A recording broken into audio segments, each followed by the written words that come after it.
Eh bien bonjour à tous, aujourd'hui on va faire 3 reviews de films en une seule vidéo. C'est un peu nouveau, j'ai jamais fait ça avant et puis en même temps c'est des revues rapides à chaque fois, donc pourquoi pas en faire plusieurs dans la même vidéo, même si c'est des films qui ont rien à voir, les trois. Alors je les ai vus, ces deux-là je les ai vus hier et celui-ci je l'ai vu tout à l'heure. Alors on va commencer par The Incredible Hulk.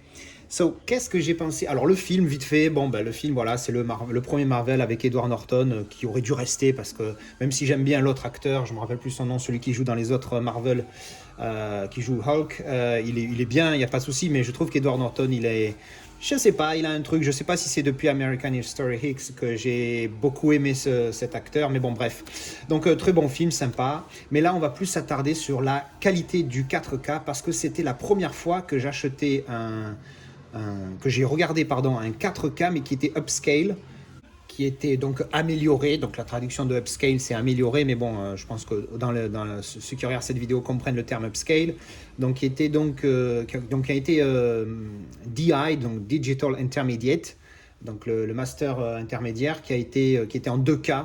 Donc pour du coup, ça a été amélioré en upscale en 4K pour celui-là. Donc c'était la première fois que je regardais ça et je savais pas trop à quoi m'attendre. Donc je l'ai acheté 5 euros. Donc je me suis dit, entre le Blu-ray, vu que j'avais que le DVD de celui-ci, je me suis dit le Blu-ray ou le 4K à 5 euros, 5 euros, il n'y a pas photo, on prend le 4K. Du coup, ça m'a permis de faire cette expérience-là. Alors, ce que je déteste, moi, c'est le grain. Alors, il y en a un tout petit peu dans celui-là.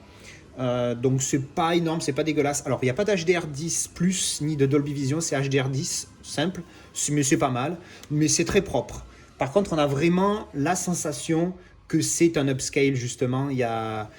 On sent la différence. Moi, mes références en matière de 4K, c'est Gemini Man et 1917. Pour moi, c'est les deux meilleurs en qualité. C'est de ce que j'ai vu, en tout cas de mes yeux, même si Joker est très bon aussi et énormément recommandé. Mais pour moi, ça reste Gemini Man et 1917 qui sont juste magnifiques. C'est des 10 sur 10 sans photo.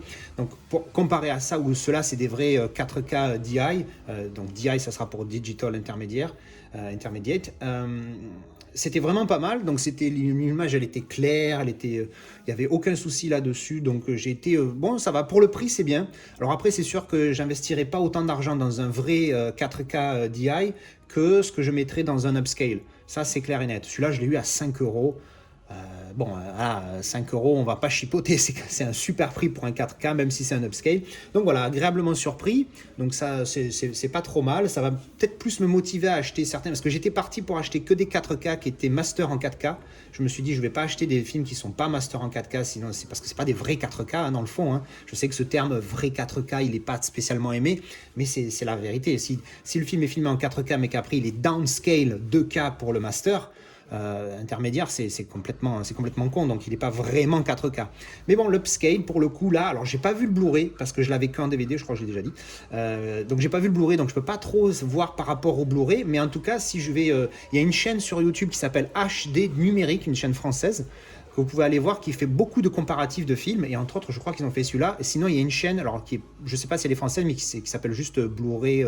Quand vous marquez le titre du film VS, le titre du film Blu-ray VS pour versus 4K, vous trouvez ces chaînes-là. Donc HD Numérique est une chaîne française, puisqu'ils ont un site aussi qui est pas mal, qui font des comparatifs, et c'est là où j'ai pris ma décision, où je me suis dit qu'effectivement, entre le Blu-ray et le 4K, il y avait quand même, les images étaient beaucoup plus nettes, beaucoup plus les couleurs étaient beaucoup plus resplendissantes, donc je me suis dit, bon allez, je tente le coup, puis en plus, encore une fois, 5 euros, il n'y a pas photo. Donc je l'ai pris, aucun regret, mais effectivement, c'est pas du 4K DI, ça c'est sûr et certain, quoique, si vous regardez ma review de Midway, qui était encore une fois, je parle pas du film. Au niveau qualité d'image, tout ça, le film est très bien aussi.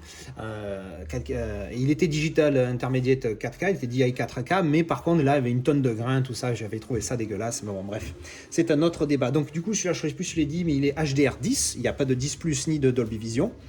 Je vais peut-être me répéter encore, mais je crois qu'il y a un petit peu de grain, mais qui est vraiment pas gênant. C'est genre en fond, quand il y a des gros plans et en fond on voit un petit peu de grain, donc c'est vraiment pas gênant du tout. Donc le grain, il est pas, je déteste le grain, donc je suis un anti-grain, je fais partie de cette équipe là.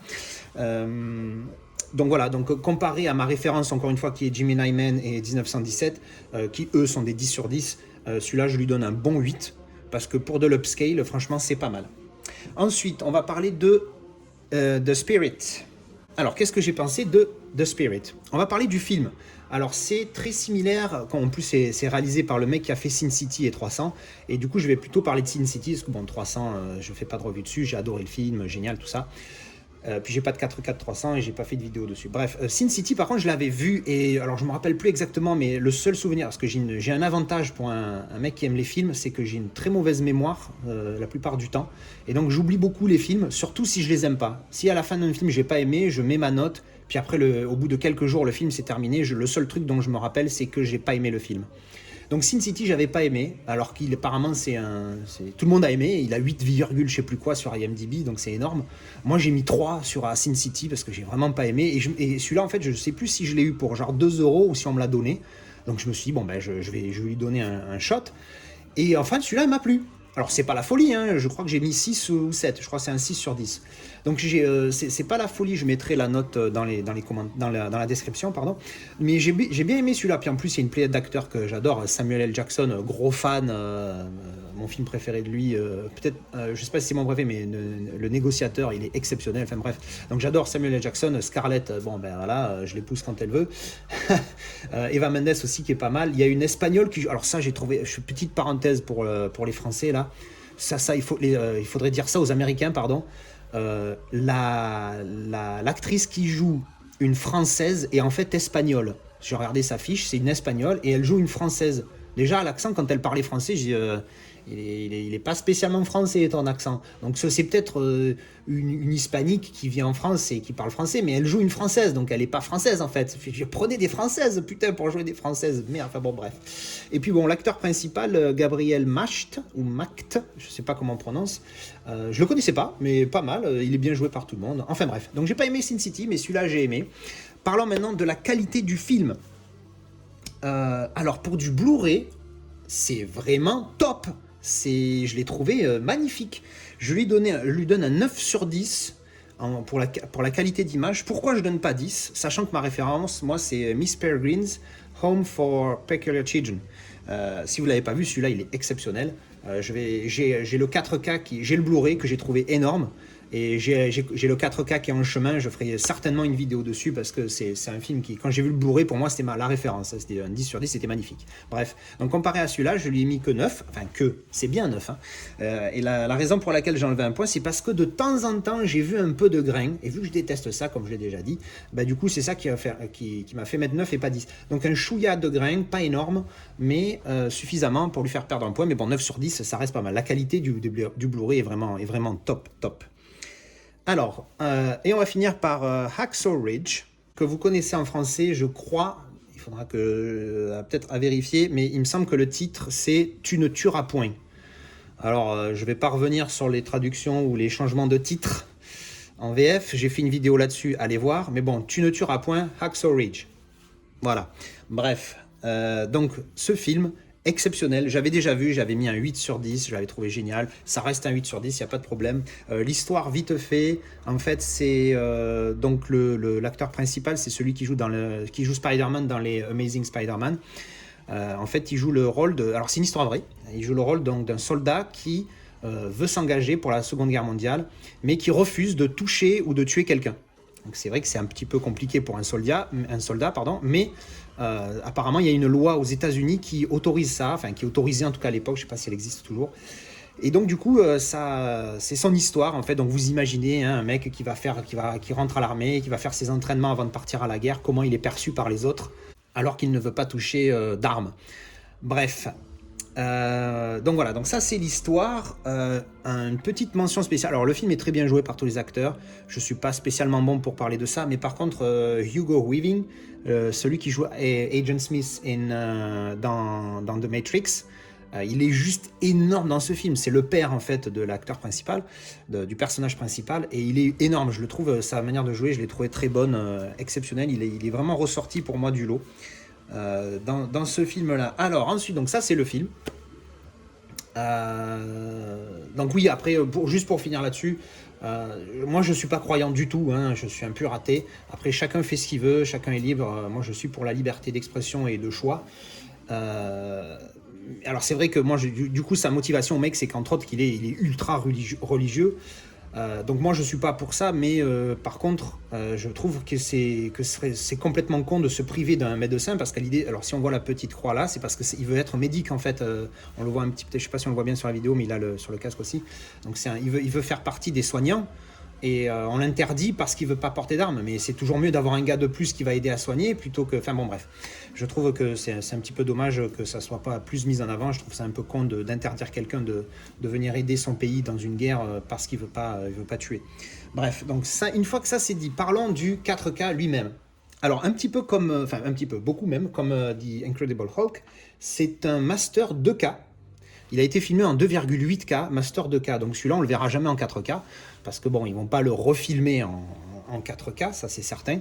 Donc au mieux, on pourrait avoir un vrai 4K, mais qui montre le 2,8K. Donc là, on est capé à 2K, vu que le Master, le DI est 2K. Qu'est-ce que j'ai pensé de la qualité ? Alors c'est propre, c'est précis, il n'y a aucun problème. Mais de la même manière que pour Incredible Hulk, on sent que c'est un upscale. J'ai pas pu comparer avec le Blu-ray parce que le Blu-ray, vu que je l'ai acheté aux États-Unis, celui-là je l'ai payé, je crois 10$, donc ça fait 8€. Vu que je l'ai acheté aux États-Unis, le 4K je peux le lire parce que les 4K ne sont pas zonés, au cas où vous ne le saviez pas. Et par contre, le Blu-ray, lui, il est zoné région A. Donc quand j'ai voulu le mettre pour comparer, eh ben niqué, c'est pas possible, il est région A, je peux pas le lire. Donc je peux pas comparer au Blu-ray. Par contre, de la même manière que pour Hulk, comme je l'ai dit, on sent que c'est un upscale. C'est pas du vrai 4K par rapport à mes références, encore une fois, moi qui sont Jimmy Nyman et 1917. C'est un 8 aussi, hein, c'est comme Hulk. Je pense que je pourrais jamais mettre 9 pour un upscale. Ça, psychologiquement, je pense que je vais faire un blocage, je pourrais pas. Par contre, nickel, pas un pet de bruit, et ça c'est génial, pas de grain que dalle. Donc ça c'est top. C'est nickel, c'est smooth, il n'y a aucun problème pour l'image. Donc ça confirme ce que je disais pour Hulk tout à l'heure. Il n'y a pas de problème pour les upscale. Ça va peut-être me motiver, encore une fois, d'en acheter d'autres. Si je vois une comparaison qui fait que ça mérite l'upscale. Ça mérite l'investissement par rapport au Blu-ray de prendre le 4K, malgré le fait qu'il ne soit pas 4K DI. Donc il est HDR10, pas de 10+, pas de Dolby Vision malheureusement. Donc c'est un petit peu dommage. Mais c'est très bien. Alors au niveau du son aussi, c'est vrai qu'encore une fois, je précise que je suis équipé que de 5.1 en Dolby Digital. C'est pas la folie, c'est sûr qu'il n'y a pas de Atmos, j'ai que 5.1. Encore une fois, j'ai pas du 7.1, du 13.1.2, loin de ça. Mais par contre, c'est de très bonne qualité. Mon home cinéma, c'est un Philips. Mon 5.1, c'est un Philips. Et franchement, il est top. Et ça envoie de la saucisse, hein. Les scènes de guerre où ça mitraille, ça rigole pas. Alors j'imagine même pas, j'ai jamais fait l'expérience du Atmos, donc je peux pas savoir vraiment ce que ça procure, même si j'en ai une idée par rapport à toutes les vidéos de gens qui en ont et qui l'expliquent. C'est vraiment quelque chose qui doit être énorme parce que dans tout cas, en 5 c'était juste magnifique, quoi. Bref, donc voilà, c'est ma petite triple review de 3 films qui sont totalement différents, super-héros, un genre manga et un film de guerre. Donc voilà, j'espère que vous avez apprécié la vidéo, merci et à bientôt pour une autre vidéo review. Et comme d'habitude, on finit avec Lilou qui a fait une bonne sieste pendant ma vidéo.